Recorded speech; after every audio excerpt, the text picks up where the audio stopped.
광주와 전남 통합자치단체의 명칭이 전남 광주특별시, 약칭은 광주특별시로 가닥을 잡았습니다. 광주 전남과 대전 충남보다는 뒤져 있지만 부산 경남과 대구 경북에서도 통합 논의가 다시 살아나고 있습니다. 이재명 대통령이 국토 균형 발전의 틀거리로 제시해온 5극 3특 중 초광역권의 출범이 가시화하고 있습니다. 하지만 전북은 새로운 발전축으로 모색돼 온 전주와 완주 그리고 새만금권의 통합과 연대 논의가 정치적 이해다툼에 막혀 한 발짝도 나아가지 못하고 있습니다. 오늘 시사토크에서는 초광역권의 등장이 임박한 가운데 전북의 생존 전략은 무엇인지 의견을 나눠보겠습니다. 화면 왼쪽부터 김웅주 세종연구원 책임연구위원, 최한별 전북대학교 행정학과 교수, 이경재 전북애양운동본부 기획처장, 그리고 김영훈 전북 IT산업협회 부회장과 함께합니다. 어서 오세요. 네, 먼저 시청자들의 이해를 돕기 위해서 김웅주 연구위원님께서 국정과제인 5극 3특이 어떤 내용을 담고 있는지 간단하게 좀 설명을 해주시죠. 네, 시 도민들께서 이제 5극 3특이 무엇이냐에 대한 궁금증이 많으실 거라고 생각을 하고 있습니다. 5극 3특은 역대 정부별로 어떻게 보면 국가균형 발전을 위한 전략을 추진해 왔었습니다. 그러나 그 현재 이제 어떻게 보면 5극 3특이라는 이름으로 지역이 골고루 잘 살기 위한 나라를 만들기 위한 현 정부의 국가균형 발전의 전략적 추진이라고 보시면 될 것 같습니다. 네. 그래서 수도권 집중이 굉장히 심각한 위기에 처해 있고요. 그 현상은 지금 아마도 한계치를 넘었다고 생각을 합니다. 인구의 50%가 수도권에 살고 있고 50% 이상이 기업 본사의 80% 그리고 대략 인구 이동이 5만 이상이 수도권으로 유출되고 있다는 것을 저희는 알고 있는데 네. 그 대부분이 아마 청년층이라고 합니다. 청년층의 인구의 그 유출은 실제 그 일자리랑 연결돼 있는데요. 단순합니다. 양질의 일자리가 부족하기 때문에 실제 그 기회가 없기 때문에 고향이 싫어서가 아니라 기회가 없기 때문에 이제 수도권으로 유출되는 건데 예. 이것을 막기 위한 하나의 해답이 5극 3특이라고 저는 생각할 수 있습니다. 그래서 5극 3특을 무엇이라고 설명할 수 있냐면 5극은 일단 수도권 중심의 재편에서 1극 체제에 벗어나서 5개의 권역을 초광역으로 묶고 그 초광역을 수도권 광주 전남 그리고 이제 대경, 부울경, 충청권을 중심으로 한 5개의 권역을 중심으로 해서 그 규모의 경제 네. 그것을 통한 지역 경쟁력을 강화하겠다는 취지인데요.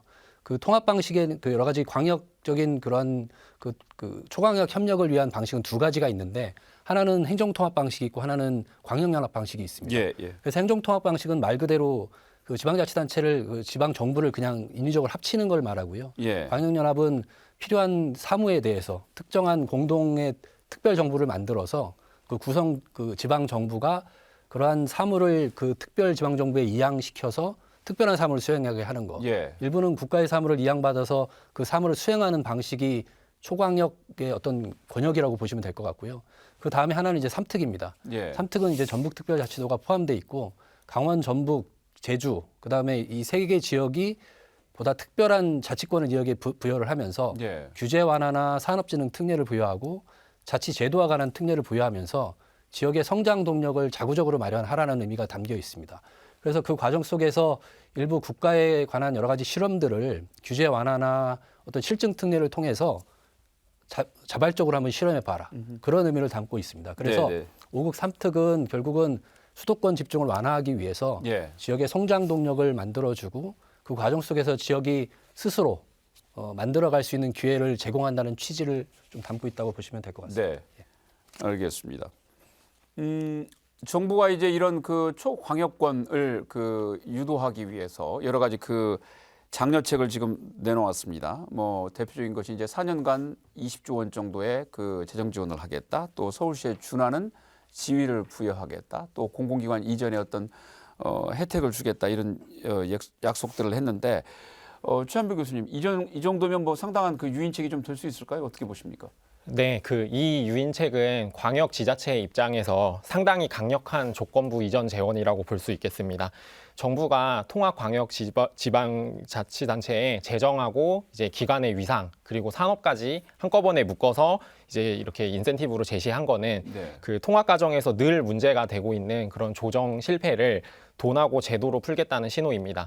특히 4년간 20조 원이라는 금액은 단순한 예산 지원을 넘어서서 이 산업의 그런 지형까지도 바꿀 수 있는 그런 종잣돈이 될 수 있는 규모의 금액이라고 생각을 합니다. 특히 광주 전남이나 이제 대전 충남처럼 이미 통합의 논의가 무르익은 그런 지역 입장에서는 통합에 따른 그런 행정적인 비용을 상세하고도 남을 만큼 이제 매력적인 제안이라고 생각을 합니다. 무엇보다도 서울시에 준하는 그런 지위를 부여하겠다라는 거는 이제 인사나 조직에서의 권한에 있어서 이제 상당한 자율성을 이제 대폭 확대해 준다는 것인데 이제 단체장이나 이제 관료 조직 입장에서도 이제 거부하기 힘들 정도의 이제 상당한 유인책이 될 것이라고 생각을 합니다. 그래서 결국에 정부는 돈과 권한이라는 그런 두 가지 당근을 통해서 규모의 경제를 실현하려고 이제 강하게 드라이브를 걸고 있는 셈이라고 봅니다. 네. 뭐 앞서 그 언급된 것처럼 현재 지금 가장 빠르게 그 진도가 그 나가고 있는 곳은 대전 충남과 이제 광주 전남 지역입니다. 이경재 차장님, 이 두 권역 상황 분위기 지금 어떤지 좀 소개를 해주시죠. 예상외로 급진전되고 있죠. 광주 전남은 이미 뭐 통합 선언을 한 데 이어서 통합시의 명칭까지 합의를 한 상태입니다. 전남 광주 특별시, 약칭으로 광주 특별시 합의를 했고요. 또 행정통합특별위원회가 구성이 돼가지고 특별법을 준비를 하고 있고 2월 중에 아마 통과를 시킬 겁니다. 그 지방선거 당시에 이제 6월 3일 날 통합시장을 선출할 것 같은데 네. 뭐 가장 빠르게 급진전이 되고 있고 또 사실은 그 대전 충남이 더 빠르게 시작을 했거든요. 작년에 시작을 했는데 지금 이제 이 대전시장과 충남도지사가 야권이라 약간 좀 반발이 있는 것 같아요. 주민들 의견을 좀 물어봐야 되지 않느냐. 주민투표 이야기를 하고 있는 거는 약간 좀 주춤하고 있는 상황인데 그래서 민주당이 주도해가지고 지금 속도를 내고 있습니다. 280개 특례도 만들었고 충남 대전 통합특별시라고 하는 명칭도 만들어놨고 또 시도의회에서는 행정통합을 이미 의결을 마친 상태입니다. 그래서 대전 충남도 상당히 빠르게 진전이 되고 있고 또 대구 경북 부산 울산 경남도 지금 시동을 걸고 있고 또 양 자치단체 새 자치단체의 단체장들이 이미 합의를 하고 추진을 하고 있는 상황입니다. 네, 그러니까 이런 걸 보는 우리 전북의 입장에서는 상당히 안타깝기도 하고 위기의식도 느끼고 그런 상황인데요. 우리 정치권들이 뭔가 좀 분발하지 않으면은 영원히 샌드위치 신세가 돼가지고 나고오지 않을까. 특히 이제 재정 인센티브랄지 공공기관 이전 또 산업 배치 이 세 가지는 통합하는 자치단체로서는 엄청난 메리트입니다.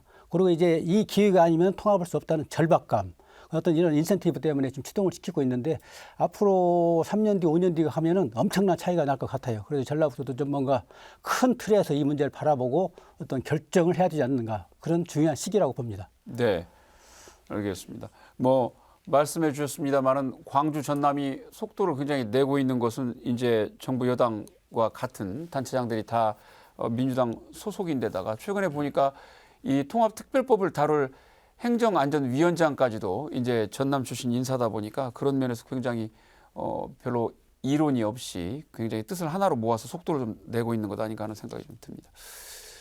5급 3특 이제 정부가 그 내놓은 이 기치 아래 산업적인 부분은 이제 지역의 특성에 맞는 맞춤형 성장을 추진하겠다 이런 그 방향성도 지금 제기가 되어서 산업계에서도 많은 관심을 가지고 보고 있는 것 같습니다. 김영훈 부회장님, 뭐 어떤 부분 좀 중점 두고 보고 계신지요? 네, 산업 현장에 있다 보면 AI 그 기술 흐름이 정말 빠르게 변하고 있는 것을 실감하고 있습니다. 불과 1, 2년 전만 해도 챗GPT처럼 글을 써주거나 그림을 그리는 AI가 우리가 많이 놀라지 않았습니까? 최근 그 2026년을 보면 글로벌 트렌드는 이제는 행동하는 AI를 넘어서 넘어가고 있습니다. 이를 전문 용어로 우리가 에이젠틱 AI 또는 피지컬 AI라고 얘기를 하고 있습니다. 이렇게 어렵게 생각하실 필요는 없습니다. 예전에 AI가 모니터 속에서 말을 한다면 지금의 AI는 개인 비서처럼 스스로 일을 처리하고 더 나아가 로봇이 기계의 몸으로 입고 현실 세계에서 직접 움직일 수 있다는 뜻을 하고 있습니다. 사실 우리 전북이 제일 잘하는 게 뭡니까? 바로 상용차와 농기계, 그리고 농기계 같은 튼튼한 제조업입니다. 저는 여기에 답이 있다고 봅니다. 우리가 가진 이 제조 하드웨어에 최신 트렌드인 피지컬 AI라는 두뇌를 입혀서 기계가 스스로 농사를 짓고 운전을 하고 제조업에 대한 AI 혁신이 이번 맞춤형 성장의 가장 중요한 열쇠라고 생각합니다. 알겠습니다. 말씀드린 것처럼 크게 이제 그 두 권역에서 굉장히 속도를 내고 있습니다만 일부에서는 지나치게 성급하게 추진되고 있는 것 아니냐라는 그런 그 이견도 조금은 나오는 것 같습니다. 김홍주 연구위원님, 광역 통합 절차와 관련해서 뭐 법적 절차상으로는 문제는 없는지요? 예, 그 세계적인 추세를 보면 그 대부분 이제 행정 통합 방식보다는 연합 방식을 많이 선호하는 것 같습니다. 예. 행정 통합과 연합을 좀 공용하면서 병행하면서 같이 활용하고 있는데 우리는 약간 이제 행정 통합에 좀 많이 몰입하고 있는 게 아닌가라고 생각을 하고 있고요. 네. 그 과정 속에서 물론 이제 장점은 있는 것 같습니다. 기존의 행정 체제에 관한 논의를 할 때 그 행정 통합 방식이 가시성과 어떤 집행력 관점에서 좀 높은 부분이 있거든요. 그러다 네. 보니까 우리가 국가 균형 발전을 국민이 공감하고 필요하다라는 것을 서로 인식하는 데 있어서는 나름의 의의가 있다고 생각을 하는데 법제도적인 한계가 분명히 있습니다. 예. 광역 방식의 통합을 한다고 할 때 우리는 그 지방자치법에 근거를 하는데 그 지방자치법상의 기초와 광역에 대한 통합 근거가 5조, 6조 정도에 명시돼 있습니다. 그러나 실제 지방분권 균형발전법에 보면 그 절차 규정은 시군구에 속하 있습니다. 그러니까 어떻게 보면 광역 통합에 대한 규정 절차가 아니라 시군구만 돼 있다라는 거죠. 그럼 입법적 공백이 그 안에 있는데 그 입법적 공백을 해소하기 위해서 나름대로 특별법을 제정을 하고 광역에서 예. 그리고 그 과정 속에서 그 기초가 가지고 있는 그 규정과 절차를 준용해서 아마 지금 절차와 어떤 입법적 해석을 해 나가는 게 아닌가라고 생각을 하고 있고요. 예. 예. 그러다 보니까 한계가 있습니다. 그러니까 정치적인 환경과 중앙정부의 관계에 따라서 정치적 셈법을 달리하고 거기에 따른 유불리에 따라서 그런 입법 절차와 해석을 달리 적용하는 것이 아닌가라는 생각을 하고 있고요. 그것이 광주 전남과 대전 충남에서 좀 나타나 있다고 생각을 합니다. 네. 광주 전남 예를 들면 광주 전남은 정치 환경은 어떻게 보면 시도지사가 가지고 있는 그 정당 소속 그리고 지방의회 소속이 같기 때문에 네. 네. 어떻게 보면 정치적 선호도가 같습니다. 그렇다 보니까 그 시도지사가 제안한 그 통합안의 의견을 지방의회는 당연히 동의를 하죠. 네. 그럼 그 동의안에 대해서 만약에 불편부당하다라고 만약에 지역 주민들이 얘기를 하면 행안부 장관이 의의 제기를 해서 주민투표를 할 수가 있습니다. 그러나 그런 과정을 거치지 않을 거라고 생각을 합니다. 왜냐하면 정부 여당과 그 국민의 선호도가 거의 일치하기 때문에 예. 그 전라도 같은 경우는 그런데 이제 대전 충청도는 조금 다른 것이 보수당에서 그러한 법안을 제기를 했었거든요. 네. 그래서 이제 보수당에서 그 시도지사가 그 안건을 제기하고 그때는 정치정은 같았습니다. 보수당으로. 그러니까 지방의회에 동의를 했었죠. 그 과정 속에서 주민투표 방식을 논의하지 않았던 건 이미 지방의회 동의 절차가 끝났기 때문에 예. 그 과정 속에서 지금 정부 여당이 수정입법을 발의하겠다고 하니 정치적 세금법이 조금 바뀐 거죠. 그러다 보니까는 이제 지방의회에 대한 동의안을 수정입법도 해야 되는 것인지에 대한 의견. 예. 그다음에 지방의회 동의가 필요 없다고 하면 주민투표까지 해야 되지 않나? 라는 것까지 이제 제시를 하는 거죠. 예. 그럼 결국은 정치적 환경과 중앙행정기관의 그 중앙정부의 그 여건과의 관계에 따라서 그 통합 절차에 대한 부분과 해석을 달리 적용하는 부분이 있다. 그래서 결국은 시군구가 가지고 있는 입법 절차를 광역이 준용하고 있는 것에 대한 입법적 공백과 예. 그 과정에서 보면 행안부 장관이 제안을 하거든요. 예. 주민들이 예. 불편하다고 생각을 한다면 주민의 주권의 원리에서 주민이 주도적으로 그 주민투표를 제한할 수 있는 한계도 있습니다. 그래서 법안을 보완한다면 그 광역정부의 통합 절차에 대한 규정과 주민이 주도적으로 주민투표를 제한할 수 있는 것들이 동시적으로 만들어져야 저는 이게 좀 입법적 공백을 해소하는 방식이라고 생각을 하고 있습니다. 네. 알겠습니다. 정부에서는 이제 그 통합되는 지역에 대해서 광역 교통 체계를 개선하겠다는 그런 내용도 지금 제시를 했습니다. 전체적으로 지역이 이제 넓어지는 만큼 전체 지역을 60분 이내에 오갈 수 있도록 교통망을 지금 연결하겠다는 것인데 우리 입장에서 놓고 볼 때는 그 지난해 이제 어렵게 대광법을 통과를 시켰습니다만 이럴 경우에 이제 광역 중심으로 또 국가적인 자원이나 예산이나 그 행정력들이 집중되다 보면 우리 상대적으로 또 이제 불이익을 받게 되지 않을까 하는 그런 우려가 있는 것도 사실입니다. 최 교수님 어떻게 보세요?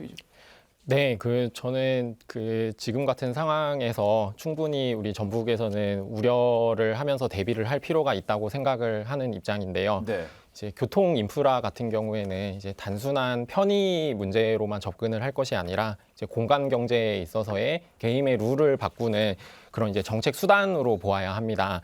근데 이제 연결이 강화가 되면 이제 접근성이 좋아지기 때문에 이제 편의가 생기지만 그것이 이제 거점이 한쪽으로만 커지는 그런 효과를 낳아서 이제 주변의 이제 인구나 소비나 일자리가 이제 빠져나가게 되는 이른바 빨대 효과를 이제 그 우려가 나올 수도 있습니다. 네.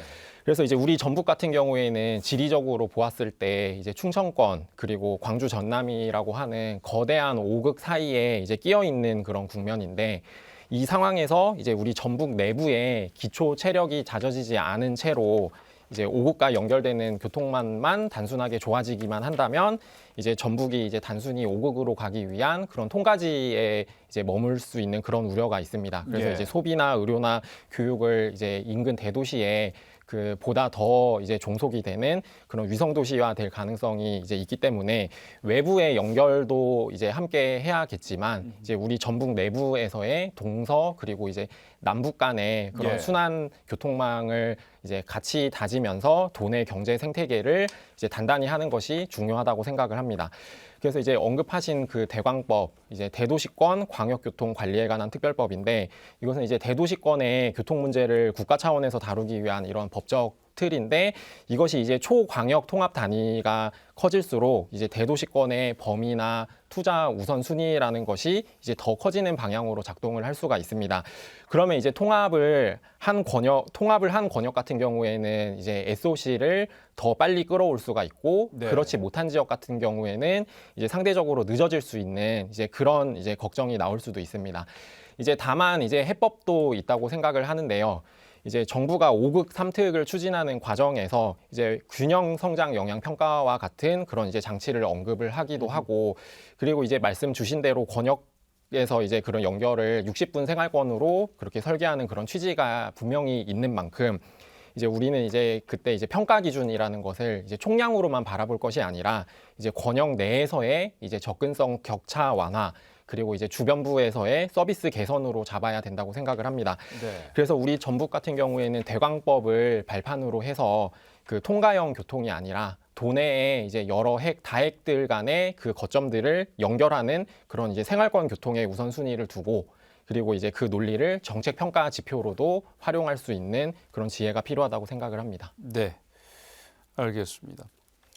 뭐 어쨌든 정부가 지금 그 초광역 도시들의 어떤 유인책으로 제시한 것이 재정 또 공공기관 산업의 집중 배치를 있다 보니까 뭐 반복되는 얘기입니다만 이제 전북 위아래로 초광역 도시들이 나올 경우에 우리 입장이 한층 어려워질 것 아니냐라는 우려감이 커지고 있습니다. 초장님 어떻게 보세요? 그렇습니다. 4년간 20조 원, 또 공공기관 이전 때 우선 배치, 또 산업 배치에서도 우월적 지위를 주겠다. 이런 네. 세 가지는 앞으로 그 광역자치단체든 뭐 기초자치단체든 미래 발전의 성장축으로 활용할 수 있는 중요한 포인트라고 보거든요. 네. 이런 포인트를 거절한달지 이런 포인트를 흡입하지 못하고 있다는 것은 앞으로 나오다가 들 수밖에 없지 않은가 그런 생각을 하게 되고 또 과거 정부 역시 뭐 국토 공간 정책을 여러 어떤 유형의 정책을 썼단 말이죠. 근데 이재명 정부가 다른 거는 구체적인 거를 지금 제시하고 있거든요. 재정이랄지 예. 공공한 이전이랄지 산업 배치랄지 이런 것들을 구체적으로 제시하고 있기 때문에 다른 정부와는 다른 어떤 그런 국토 공간 정책이고 균형 발전 정책이다. 이럴 때 예. 우리 전라북도는 어떻게 해야 될 것인가? 예컨대 뭐 줄탁동기란 말이 있지 않습니까? 네. 뭐 병아리가 아래서 깨어나기 위해서는 안팎에서 쪼아야 이제 나오는 그런 걸 얘기하는 건데 두 사건이 어떤 행동이 일치할 때 어떤 극대의 효과를 나타내는 거죠. 우리 전라북도 현실을 보면은 전혀 지금 동떨어져 살고 있는 것 같아요. 네.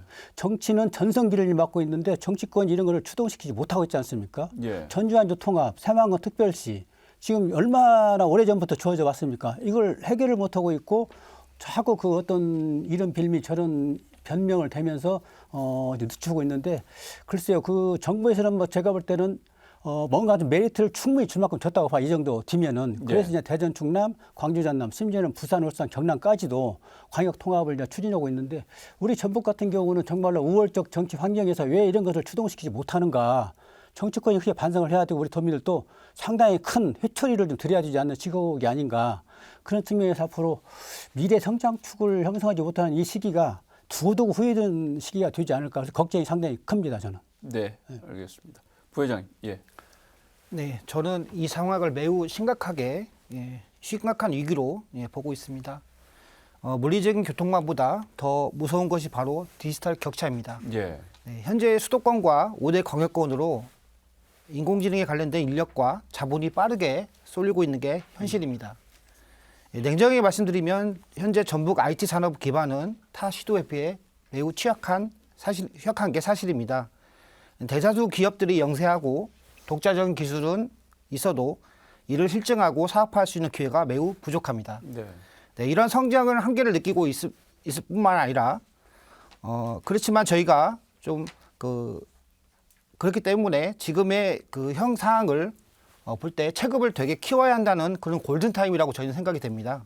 네, 전북이 5극 사이에서 소외되지 않으려면 이러한 취약한 IT 기업들이 단순 하청 구조에서 벗어나서 데이터 전문 기업 그리고 피지컬 AI 전문 기업으로서 성장할 수 있도록 데이터 산업을 그 자체를 전북의 새로운 주력 산업으로 지정하고 집중적인 투자가 이루어져야 합니다. 특히 전북 혁신도시에 있는 농촌진흥청, 국민연금, 일렉스와 같은 알짜 데이터를 가진 공공기관들이 위치해 있습니다. 이들의 데이터를 지역 IT 기업에 과감하게 개방을 하고 기업들이 실력을 키우고 자생적인 경쟁력을 돕도록 하는 것이 전북 소외를 막고 가장 확실한 방어책이 될 수 있을 거라고 생각됩니다. 네, 알겠습니다.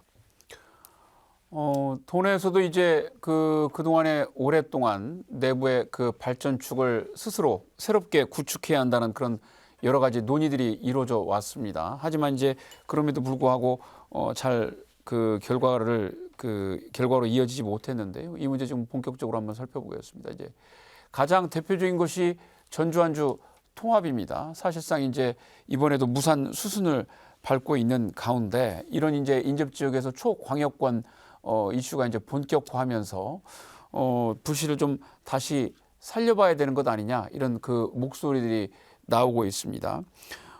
이 통합 관련 필요성 어떻게 보시고 지금이라도 가능성은 있다고 보시는지 궁금합니다. 교수님 어떻게 보세요? 네, 그 전주 완주 통합 문제는 이제는 이제 찬반으로만 보면은 사실은 답이 안 나오는 문제가 된 것 같고 이제 기능 권역 관점에서 바라보면서 이제 다시 시작해야 된다고 생각을 합니다. 이미 이제 통근이나 이제 통학 그리고 소비하고 산업은 다 하나의 생활 경제권으로 움직이는데 이 상황에서 이제 행정 경계가 분절되어 있으면 이제 도시 계획이나 교통이나 산업 입지나 이제 복지 서비스나 이제 여러 문제에서 이제 중복 투자와 비효율이 생기기 때문에 이제 이런 점에서 사실 통합의 정책적인 논리는 분명히 존재한다고 생각을 합니다.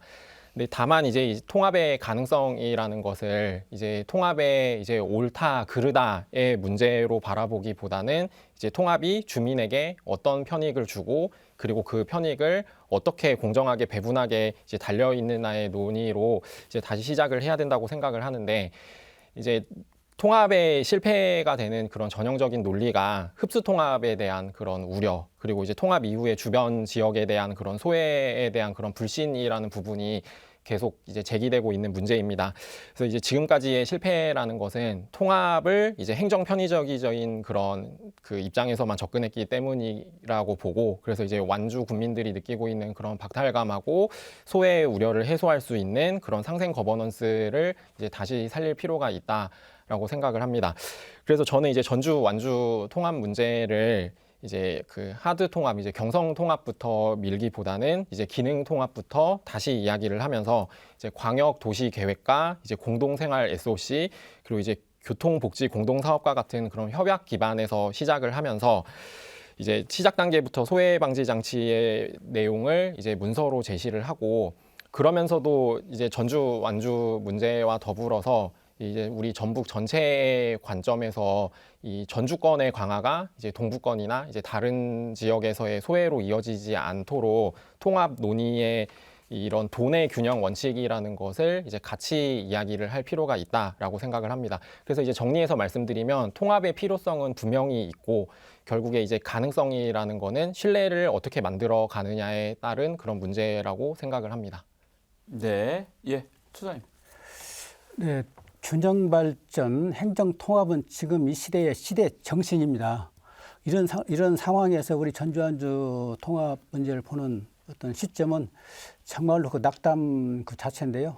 물론 이제 찬반이 있을 수가 있습니다. 그리고 통합이라는 것이 뭐 역사성이랄지 또는 뭐 지리적 환경이랄지 생활 문화권이랄지 이런 것들이 이제 맞춰지면 더없이 좋지만 다른 지역은 뭐 그것이 다 맞춰져고 하는 건 아니잖아요. 어떤 앞으로 어떤 방향이랄지 어떤 미래 성장축을 형성하기 위해서는 또는 경제의 규모 행정, 규모 경제 이런 것들을 위해서는 할 수밖에 없는 절박감 때문에 하는 건데 글쎄요, 우리 전주 완주 통합은 저는 이미 물 건너 갔다고 보고 있고요. 또 정동영 의원이 신년 초에 안우영 의원한테 결단을 촉구했지 않습니까? 그 뒤에 바로 나온 그 멘트가 뭐냐면은 정동영 의원은 관여하지 말라. 또 이런 논평이 나오고 그래요. 반대단체 측에서. 근데 뭘 더 하겠습니까? 다만 이제 새로운 어떤 그런 환경에서 광역권을 형성할 수 있는 그런 걸 시동을 좀 걸어야 될 문제가 하나 제기가 돼 있고 마지막으로 전주 완주 통합을 하나 마지막 그 기회를 건다고 한다면은 저는 다시 돌아가면은 이재명 정부의 어떤 국정 과제가 균형 발전이고 행정 통합을 주동시키고 있고 또 이재명 본인도 자신도 그 철학이 이거 아니면 안 된다. 일극 체제를 다극 체제로 바꿔야 되고 균형 발전 이뤄야 된다. 모든 걸 쏟겠다. 몰빵하겠다. 그렇게 말씀을 또 하시잖아요. 또 정청래 대표는 민주당 대표로서 우리는 원팀 원보이스로 이재명 정부의 성공을 우리는 충분히 뒷받침하겠다. 이런 정도의 어떤 과제와 가치 철학이라고 한다면은 민주당원들은 같이 가야 되는 거 아니에요? 그래서 전남 광주 전남 통합 문제가 조금 약간 결이 다르게 반대 이야기가 나왔을 때 전남의 박지원 의원은 그런 반대 정서라고 한다면 같이 못한다. 반드시 대가를 치르게 하겠다 그러잖아요. 예. 그래서 그런 반대분을 제압을 했는데 우리 전라북도도 마찬가지로 그런 반대하는 사람도 그냥 나가서 하면 돼요. 무소속으로 하든지 아니면 뭐 다른 정당에 가서 하도 되는데 민주당 같은 틀 속에서 반대하고 이재명 정부의 어떤 국정과제랄지 대통령의 철학이랄지 당 대표의 어떤 그런 정신을 결이 다른 그런 반대의 어떤 분위기 속에서 같이 생활을 한다? 저는 이건 아니라고 보고요. 민주당 도당이랄지 중앙당 이런 데는 뭔가 좀 메시지를 전달해야 되는 시점이 아닌가. 그게 마지막 희망이라고 보고 있고 또 이거는 당신들도 본인들도 그냥 나가서 하면 돼요. 반대를 지금까지 하면은 그 무소속으로 출마하고 그러면 되는 문제 아닌가. 이것이 마지막 기회라고 보고 이것이 과연 작동을 시킬 수 있을 것인지 그거는 이제 당에 맡기는 문제인데 우리 도민 정서도 이와 뭐 다르지 않다고 저는 봅니다. 네, 네. 부회장님. 예. 네, 기업 입장에서는 통합은 선택이 아닌 필수입니다. 네, AI와 IT 산업이 크려면 규모의 경제가 반드시 뒷받침되어야 합니다. 특히 전주는 소프트웨어 역량과 완주의 제조 산업 기반이 합쳐져야만이 전북이 목표로 하고 있는 피지컬 AI 산업이 제대로 꽃을 피울 수가 있습니다. 따로 가면 둘 다 경쟁력을 잃습니다. 정치적인 이유로 당장 행정 통합이 어렵다면 경제와 산업의 통합부터 먼저 준비하고 실행을 옮겨야 됩니다. 네. 기업들이 전주 완주를 하나의 시장, 하나의 테스트 베드를 활용할 수 있도록 실질적인 장벽부터 허문다면 통합의 문은 자연스럽게 열릴 것이라고 확신합니다. 네, 네. 사실은 전주 완주 통합보다 더 훨씬 그 못지않게 오래된 그 이슈 가운데 하나가 이제 새만금 권역입니다. 새만금이 전북의 그 미래 발전 축의 핵심이라고 꼽지 않는 분이 아무도 없을 텐데요. 행정구역 통합은 뭐 말할 것도 없고 그 지난해 시도되었던 특별자치단체 설립조차도 이제 그 정치인들의 어떤 갈등 때문에 무산이 된 바 있습니다. 새만금 권역 어떻게 나가야 한다고 보십니까? 예. 네, 그 말씀대로 우리 새만금 지역이 이제 전북 발전에 있어서의 그런 핵심 축이라는 데는 이견이 없는 그런 이제 사실입니다. 근데 이제 문제는 이 거버넌스가 어떻게 작동하느냐에 있습니다. 그래서 이제 새만금 같은 경우에는 그간 여러 시군이 이제 이해관계 교차 끝에서 여러 갈등을 나타내고 있고, 이제 항만, 물류, 산당, 관광의 그런 산업적인 부분까지도 동시에 얽혀 있어서 이게 이제 조정이 되지 않으면 정책의 속도가 아니라 이렇게 이제 마찰로 이어질 수밖에 없는 그런 이제 심각한 문제에 봉착해 있는데요. 그래서 지난번 시도에서 이 특별지자체가 자초된 과정 자체가 이 조정의 메커니즘이라는 게 취약하다라는 것을 보여주는 신호라고 생각을 합니다. 그래서 이제 방향은 두 가지 정도로 생각을 하고 있습니다. 이제 첫 번째는 누가 관할하느냐에 대한 경쟁 이전에 기능 부담하고 이익 공유라는 것을 이제 명확히 하는 그런 협약에서 이제 시작을 해야 됩니다.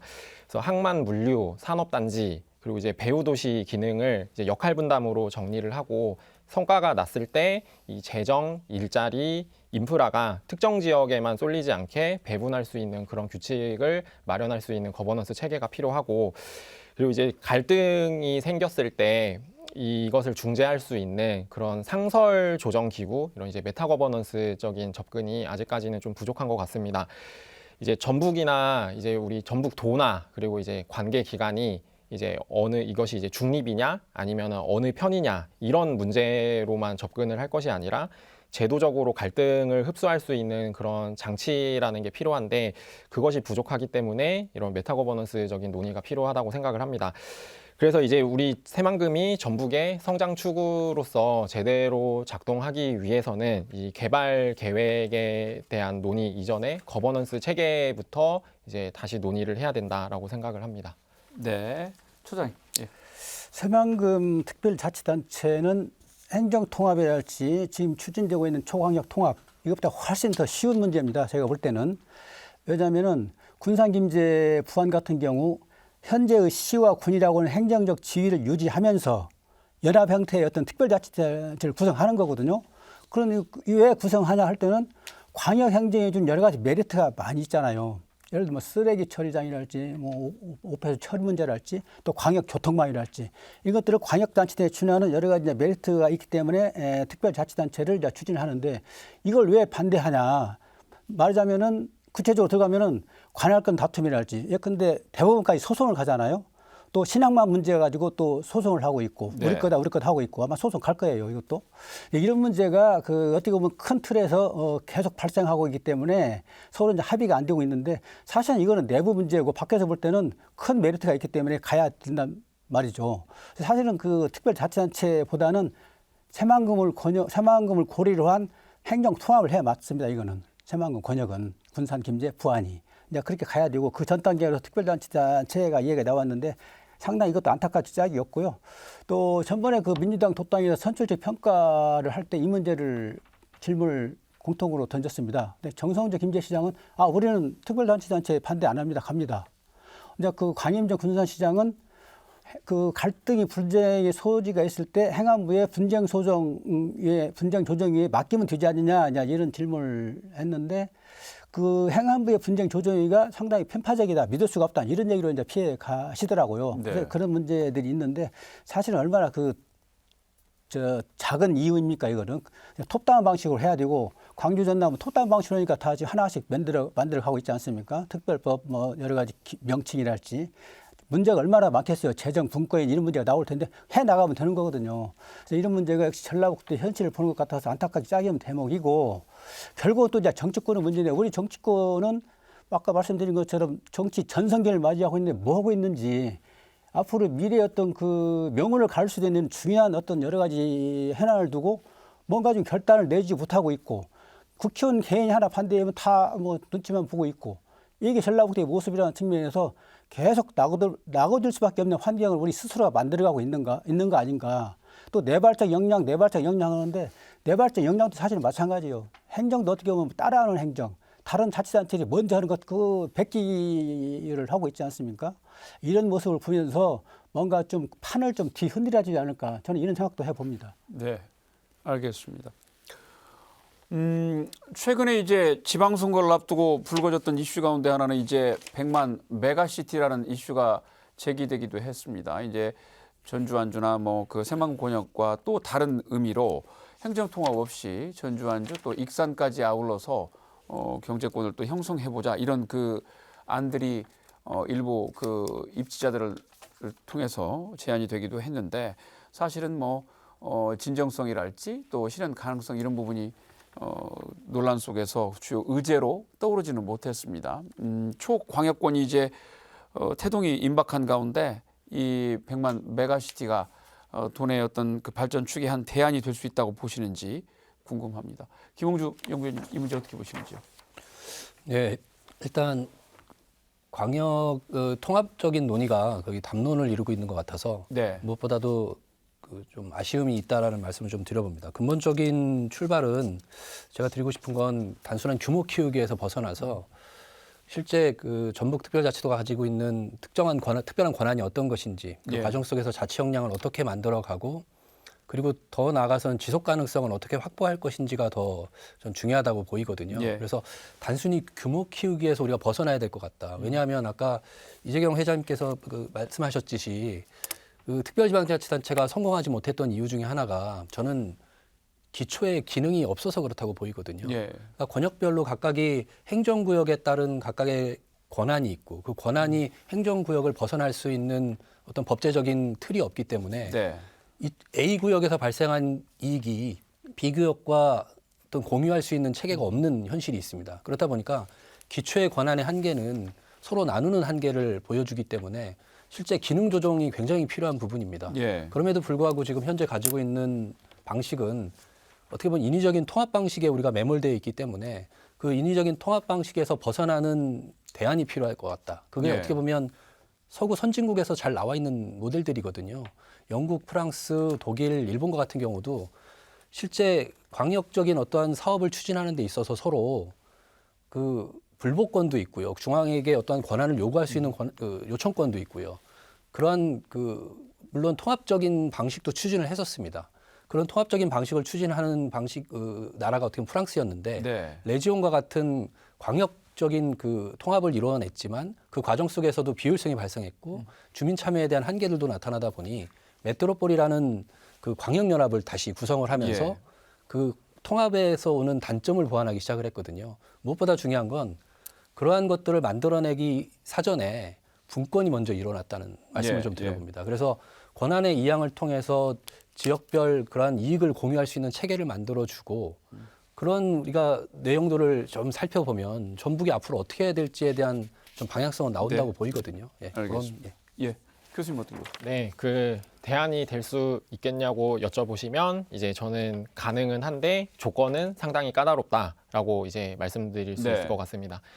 이게 이제 행정 통합 없이도 사실 경제권은 이제 한 권역으로 만들 수가 있습니다. 이것을 이제 연성 메가리전 혹은 이제 기능 연합이라고 이제 하는데 이 핵심은 구호가 아니라 집행력을 가진 이제 공동 거버넌스입니다. 그래서 이제 정부도 초광역권 추진에 있어서 협약하고 특별개정과 같은 그런 도구들을 통해서 이제 광역 단위 사업을 묶는 형태의 그런 이제 방식을 제시를 하고 있는데 이제 전주, 완주, 익산이 이제 하나의 그런 이제 경제권으로서의 도시로 발전하기 위해서는 이제 최소한 사실 3가지 정도의 이제 조건이 필요합니다. 네. 첫 번째는 공동으로 결정하는 그런 이제 테이블, 그 상설 협의체나 사무국 같은 게 필요하고, 두 번째는 이제 공동의 재원이 필요하고, 예. 그리고 세 번째는 공동의 그런 성과 지표가 필요합니다. 이 3개가 없으면 100만 메가시티라는 거는 비전 선언 정도로만 끝나고, 네. 반대로 이 3개가 갖춰지면 행정 통합을 당장 하지 않더라도 이제 사실상 하나의 경제권처럼 이제 작동하게 이제 만들 수가 있습니다. 네. 그래서 이제 우리 전북의 입장에서는 이 모델이 특별히 의미가 있다고 생각을 하는데, 이제 무리하게 이제 광역 통합 경쟁에 휩쓸리지 않으면서도 이 초광역 시대에 이런 경쟁력을 확보할 수 있는 이런 방안으로서의 이제 중간 경로가 될 수 있기 때문에 의미가 있다라고 생각을 하고, 그래서 이 기능적인 연대가 먼저 성공해서 주민들에게 통합의 그런 효능감을 피부로 느끼게 된다면 이제 자연스럽게 행정통합의 논의로 이어질 수 있는 그런 이제 신뢰의 자산이 될 수 있겠다라고 생각을 합니다. 그래서 지금 상황 같은 경우에는 이제 우리 도 내에서 사실은 갈등이 많이 일어난 상황이라서 제가 뭐 비유로서 행정통합을 결혼이라고 하고 이런 이제 경제 동맹 같은 거를 이제 동거라고 한다면 예. 이제 무리하게 결혼을 하기 전에 성공적인 동거를 먼저 해야 되는 시점이 아닌가 그렇게 생각을 합니다. 알겠습니다. 예, 초장님 어떻게 보세요? 저도 마찬가지 생각인데요. 글쎄 제가 이제 느끼는 거는 인간이 불완전한 존재인데 정치랄지 사회 현상들 얼마나 갈등이 심합니까? 이거를 완전한 완벽한 세트로 해서 뭐 간다, 시작한다 이런 거를 제시한다 이런 거는 저는 아니라고 보고 있거든요. 네. 그래서 중간 단계에서 나타날 수밖에 없는 여러 가지 갈등이랄지 현안들을 조정해가는 것이 정치이고 그게 기술이 아닌가. 예. 통합도 마찬가지고 새만금도 마찬가지고 정치 현장에 나타나는 여러 가지 현장이 다 저는 그런 측면이라고 보고 있고요. 예. 다만 이제 아까 말씀하신 것처럼 세부적인 어떤 그런 기능 조정이랄지 이런 것들 해 나가면 되거든요. 그래서 이런 문제는 저는 큰 문제는 아니라고 봅니다. 저는. 알겠습니다. 부회장님 어떻게 보세요? 네, 저는 매우 현실적이고 시급한 대안이라고 생각이 됩니다. 네, 사실 언론 보도나 전문가들이 벨기에, 네덜란드, 룩셈부르크가 국경은 유지하면서 경제를 하나로 뭉친 그런 베네룩스 모델을 전북 해법으로 많이 언급하고 있습니다. 네, 행정구역을 합치느라 에너지를 쏘는 것보다는 실질적인 경제 국경을 허무는 게 예. 가장 빠르고 효율적이라고 생각이 됩니다. 특히 저희 같은 IT 기업들이 입장에서는 인구 100만이라는 숫자는 단순한 상징이 아닙니다. 새로운 AI 서비스 그리고 플랫폼 같은 사업을 할 때 기업이 최소한의 시장 기준이 바로 100만이라고 생각이 됩니다. 예. 전주는 현재 65만 정도 인구를 형성하고 있는데요. 데이터의 다양성이나 수익성을 검증하기에는 다소 부족함이 있는 숫자라고 생각이 됩니다. 따라서 세계 시군이 행정통합을 미루더라도 디지털 경제권을 반드시 하나로 묶어야 합니다. 예를 들면 전주와 완주, 익사 시민들이 교통과 지역화폐, 행정서비스를 마치 하나의 도시처럼 이용할 수 있도록 데이터와 시스템을 먼저 통합을 하고 디지털 메가시티라는 전략을 쓴다면 기업 투자는 자연스럽게 늘어날 것이며 자연스럽게 5급과 경쟁할 수 있는 체급을 갖출 거라고 생각이 됩니다. 네, 네. 알겠습니다. 조금 이제 다른 이슈로 넘어가서 최근에 지금 지난해에도 그랬습니다만 올해도 지금 관련된 예산을 짜는데 전북자치도가 굉장히 큰 어려움을 겪었습니다. 재정 상황이 굉장히 어렵기 때문인데 갈수록 나빠지고 있는 재정 문제 이것도 상당히 걱정입니다. 김홍주 연구위원님, 전북은 이제 3특 중에서도 제주나 지금 세종과 달리 보통 교부세 특례도 지금 받지 못하고 있다고 하는데 이게 왜 그런 것이고 이게 예를 들면 자체 자립재정, 자주재정 운영하는데 어떤 어려움이 되고 있다고 보십니까? 네, 제주랑 세종 같은 경우는 이제 보통 교부세라고 해서 네. 재정적인 특례를 받고 있습니다. 그게 뭐냐면 보통 교부세는 다른 재원보다는 우리가 교부세라고 하잖아요. 교부는 예. 금이라고 하지 않고 교부세라고 하는 건 그만큼 지역의 자체 재원으로서 자주재원 성격을 갖고 있기 때문에 우리가 교부세라고 불리는데 예. 그만큼 자유로운 재원입니다. 그렇다 보니까 제주 같은 경우는 대략 보통 교부세 3%, 그러니까 내국세 국가의 내국세 규모가 있는데 내국세 규모의 19.24%에 좀 97%가 보통 교부세인데 예, 예. 그 보통 교부세 전체의 3%를 제주가 받고 있거든요. 예. 근데 정률제로 받고 있다 보니까 내국세 규모가 크면 당연히 이제 우상향하는 거죠. 그래서 보통 교부세의 규모가 지속적으로 상승하고 있고 그 과정 속에서 장점이 뭐냐면 지방 세목을 국가로부터 이양을 해도 일반 지방자치단체 같은 경우는 지방정부 같은 경우는 재정 수요와 재정 수입 대비의 간극을 메워주는 게 보통 교부세인데 예. 예를 들면 세목을 이양해서 세수가 발생을 하면 교부세가 줄어듭니다. 네. 그러니까 도덕적 해이가 발생하기 때문에 굳이 자주세원을 발굴해서 세수 확충을 하려고 하지 않죠. 그러나 제주도가 가지고 있는 장점은 그러한 측면에서 세목을 이양해 와도 교부세 정률이 유지되고 있으니까 그건 도덕적 해이로부터도 자유롭고 예. 그리고 지방세 감면 같은 것들을 한다고 하더라도 국가가 지방세 감면을 거의 하거든요. 지방세임에도 불구하고. 그런데 일반 지방자치단체는 지방세 감면을 하면 세수가 줄어들잖아요.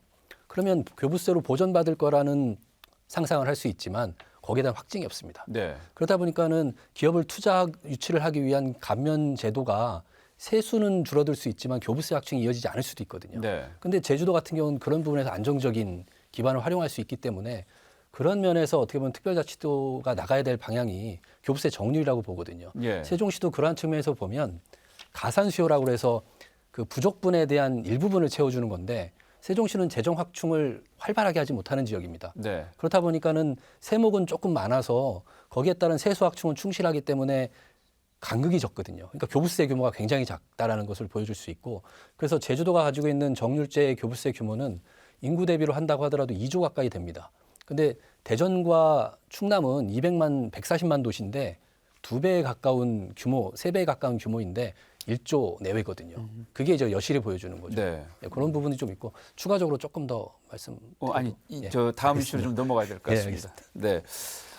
시간 관계에서 좀 속도를 내야 될 것 같은데요. 그 다음 질문은 저기 이경재 처장님께 좀 드려야 될 것 같습니다. 네. 우리가 지금 정부가 5극 3특 중에서도 5극에 관한 지원책은 지금 구체적이고 파격적으로 좀 제시를 했지만 3특에 관한 그 어떤 당근이나 지원책은 아직 나오지 않고 있어서 지역에서 이제 여러 가지 그런 목소리들이 좀 나오고 있습니다. 어쨌든 우리가 지금 앞서서 얘기했던 전주안주 뭐 통합이랄지 새만금권 뭐 그밖에 메가시티 관련된 것들을 하고 촉진할 수 있는 그런 해법들이 되려면 어느 정도의 어떤 지원들, 내용들이 좀 나와야 한다고 보시는지요? 네, 초광역 행정과 관련해서 3특은 너무나도 그 소위받고 있다, 역차별 받고 있는 게 네, 아니냐, 자, 이런 얘기를 많이 하고 있는데, 자, 이와 관련해서 김관영 지사가 기자회견하면서 적어도 2억 5천 정도는 지원을 해줘야 된다. 2조 5천억. 2조 5천억 정도. 이제 5조씩 4년간 20조 원을 지원해 주니까 광역이 네. 적어도 2조 5천 정도는 지원해 줘야 또 인프라 구축이랄지 여러 가지 이제 생태계 조성을 할 수가 있는 네. 그런 측면인데 또 이제 정규 여건 같은 거 교육 문제 이런 거 다 중요한 거 현실이지 않습니까? 예, 예. 저도 그에 그런 뭐 일리가 있는 그 주장이라고 보고 있고요. 저는 더 큰 문제는 3특에 대한 특별자치도에 대한 정부의 인식이 저는 가장 큰 문제라고 보고 있거든요. 네. 예컨대 전라북도가 333개 특례 조항을 지금 만들었습니다. 근데 지금 75개 정도밖에 지금 추동시키지 못하고 있고 네. 또 구체적으로 이야기하면은 예컨대 전라북도가 농업지역이잖아요. 그래서 농업진흥지역 이걸 벌써 한 80년대부터 지정을 해온 그런 제도인데 많이 시대가 흐르기 때문에 예. 농업진흥구역에 대한 폐지나 신설 이 권한을 특별자치도 지자한테 위임을 해주라 예. 하는데 농림축산식품부에서는 어떻게 전라북도만 그걸 주냐 이런 얘기를 예. 지금 되는 거거든요. 근데 형평성의 이유를 대면서 전라남도도 있고 뭐 경상북도도 있는데 왜 전라북도만 줘야 되냐. 그러니까 이런 한계에 다 부딪힙니다. 네. 뭐 교육 특구 문제도 마찬가지고 말만 특별자치도이지 정부 중앙정부에 관련된 그런 태도는 여전히 똑같다. 그래서 문의만 특별자치도. 정부가 어떤 특별자치도에 대한 인식을 새롭게 하지 않으면은 말만 특별자치도지 오히려 희망 고문만 계속 시키고 있지 않느냐. 그래서 이제 이재명 대통령이 지금 전국을 돌면서 하는 그 타운홀 미팅 있지 않습니까? 아마 타운홀 미팅도 빨리 전라북도에 좀 해주라 하는 얘기가 이 도민들의 어떤 정서랄지 요거를 좀 반영을 시키려고 이제 그런 애타게 이제 갈망을 하고 있는데 아마 설 명절 끝나고 2월 말에 아마 타운홀 미팅이 잡힐 것 같은데 이런 문제는 우리 도민들도 조금 많이 천착을 하고 행정도 좀 해서 뭔가 좀 획기적으로 변할 수 있는 그래서 대통령이 지시를 해야 중앙고처가 움직이기 때문에 예. 특별자치도에 대한 어떤 메리트 시스템을 확실히 할 수 있는 그런 계기로 삼는 그렇지 않다면은 뭐 문의만 특별자치도에서 계속 희망고만 받지 않을까. 저는 그런 생각을 하고 있고요. 재정 인센티브는 확실히 줘야 맞는 거고요. 특히 아까 말씀드린 공공기관 이전이 이제 하반기에 가시가 될 텐데 공공기관 이전도 상당히 중요한 겁니다. 지방 입장에서는. 네. 그것도 산업 배치도 앞으로 연구가 될 거기 때문에 산업 배치도 중요한 문제고 이런 문제에 대한 메리트 시스템을 중앙부처가 작동시킬 수 있도록 뭐 대통령이 이 얘기를 해야 저는 돌아갈 걸로 보고 있고요. 네. 타운홀 미팅에 거는 기대가 또 큽니다. 알겠습니다. 주어진 시간이 거의 다 되어서 아쉽지만 토론을 좀 정리를 해야 할 것 같습니다. 초광역권 등장이 임박했습니다. 하지만 이 가운데 낀 전북 같은 경우에는 아직 이렇다 할 발전 축이나 어떤 비전을 마련하지 못하고 있어서 좀 답답한 상황이고 전망도 조금 암담합니다. 이런 가운데 전북이 어떤 가능성 또 어떤 방안을 통해서 경쟁력을 모색해야 한다고 보시는지 마무리 발언 간단하게 한 말씀씩 좀 부탁드리겠습니다. 김홍주 연구위원님부터 부탁드립니다. 예.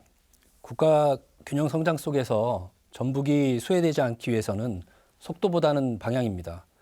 전북은 행정통합 이슈에 매몰되기보다는 특별자치도의 목적과 취지에 맞게 지역 특성에 맞는 실효적 권한을 확대하는 전략이 필요한 상황입니다. 그래서 청년이 오고 머무를 수 있는 그런 삶의 조건을 만드는 것이 전 핵심이라고 보고요. 균형 발전은 따라가는 정책이 아니라 지역이 스스로 설계할 때 비로소 가능하다고 생각을 합니다. 현재 특별자치 시도의 연대와 협력이 필요한 시점이라고 생각을 합니다. 네, 교수님.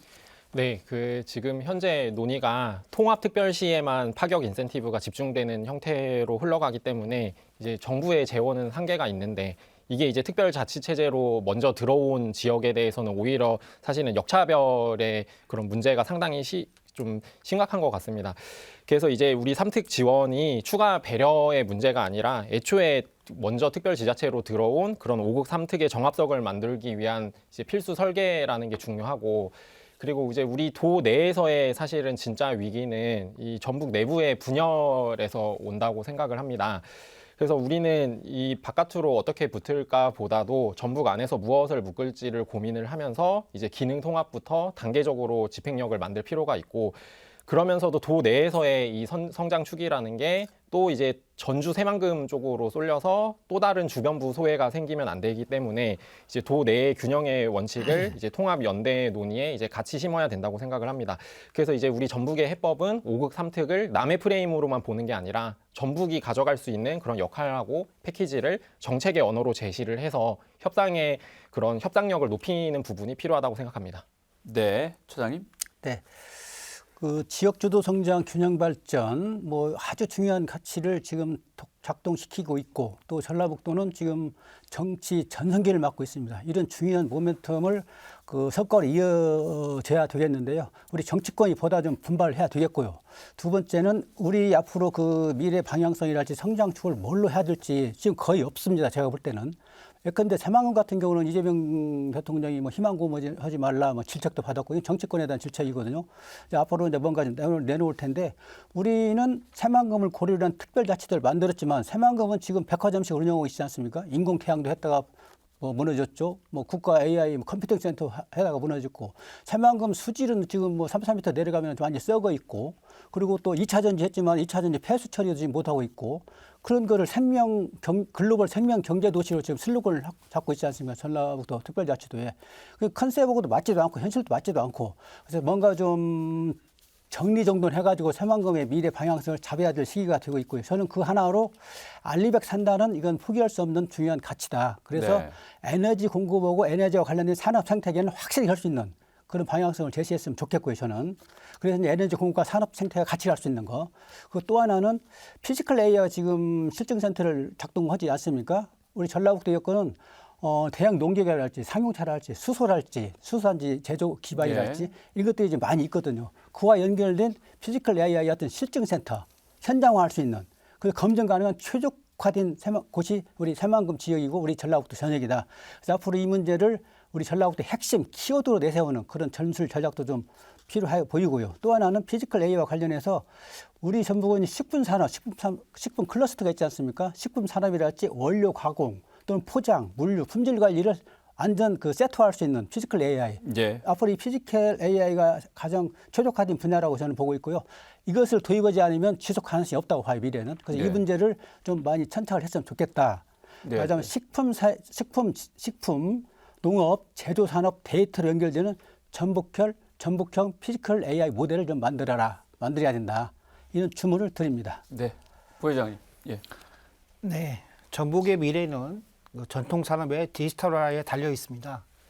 네, 우리 전북 IT 산업협회는 전북의 주력 산업인 농업과 탄소, 상용차 산업에 AI라는 두뇌를 이식시키는 역할을 책임지고 수행하도록 하겠습니다. 네, 전북특별자치도에 제언드립니다.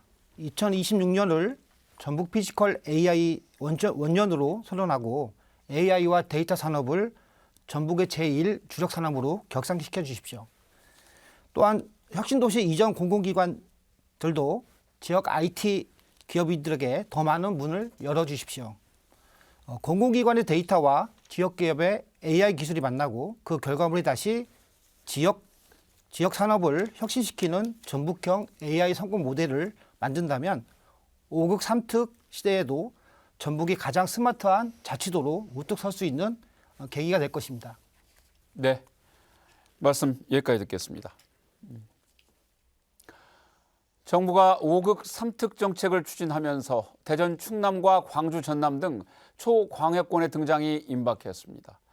전북은 위아래로 이런 메가시티에 끼어 그 위상과 형편이 더욱 군색해질 것으로 우려됩니다. 정부의 지원과 관심이 필요하지만 그것도 지역 스스로 자구책을 마련하기 위한 치열한 노력과 고민이 선행될 때 비로소 설득력을 높일 수 있을 겁니다. 오늘 순서 여기서 마칩니다. 함께해 주신 여러분 고맙습니다.